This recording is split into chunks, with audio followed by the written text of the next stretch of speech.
চলতি মৌসুমে অভ্যন্তরীণ বাজার থেকে ৫ লাখ মেট্রিক টন বোরো ধান সংগ্রহের লক্ষ্যমাত্রা নির্ধারণ করেছে সরকার। আগামী ৩রা আগস্ট থেকে ৩১ আগস্ট পর্যন্ত এই সংগ্রহ অভিযান চলবে বলে জানিয়েছেন স্বরাষ্ট্রমন্ত্রী সালাউদ্দিন আহমদ। দুপুরে সচিবালয়ে খাদ্য পরিকল্পনা ও পরিধারণ কমিটির সভা শেষে তিনি এ তথ্য জানান।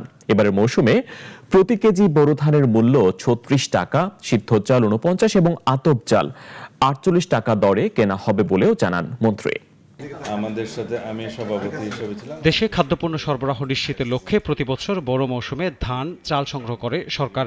এবার ৫ লাখ টন বোরো ধান সংগ্রহের লক্ষ্যমাত্রা নির্ধারণ করা হয়েছে। সকালে খাদ্য পরিকল্পনা ও পরিধান কমিটির সভা শেষে ধান চাল সংগ্রহ নিয়ে কথা বলেন কমিটির সভাপতি স্বরাষ্ট্রমন্ত্রী সালাউদ্দিন আহমদ। জানান আগামী ৩ আগস্ট থেকে ৩১ আগস্ট পর্যন্ত চলবে এই সংগ্রহ অভিযান।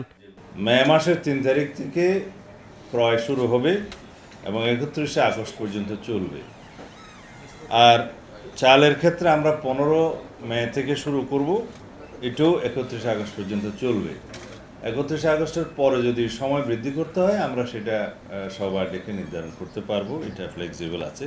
নির্ধারিত সময়ের মধ্যে স্বচ্ছতার সাথে ধান সংগ্রহ প্রক্রিয়া সম্পন্ন করতে প্রয়োজনীয় সব প্রস্তুতি নেওয়া হয়েছে জানিয়ে স্বরাষ্ট্রমন্ত্রী বলেন, এই উদ্যোগের ফলে কৃষকরা তাদের ফসলের ন্যায্য মূল্য পাবেন এবং বাজারে স্থিতিশীলতা বজায় থাকবে। জাতীয়ভাবে সরকারিভাবে আমাদের যেটা মজুদ রাখতে হয় সেটা আমরা রাখি, নিরাপত্তা মজুদ অবশ্যই রাখতে হয়, সেটা রাখি এবং যে কোনো পরিস্থিতি মোকাবেলার জন্য সরকার যাতে সরবরাহটা করতে পারে, সরবরাহ চেইন যেই জায়গায় যেই চালের চাহিদা সেই জায়গায় আমরা সেই রকম প্রকিউরমেন্টটা করি। বর্তমানে সরকারি গুদামগুলোতে ১৮ লাখ মেট্রিক টন চাল মজুদ রয়েছে।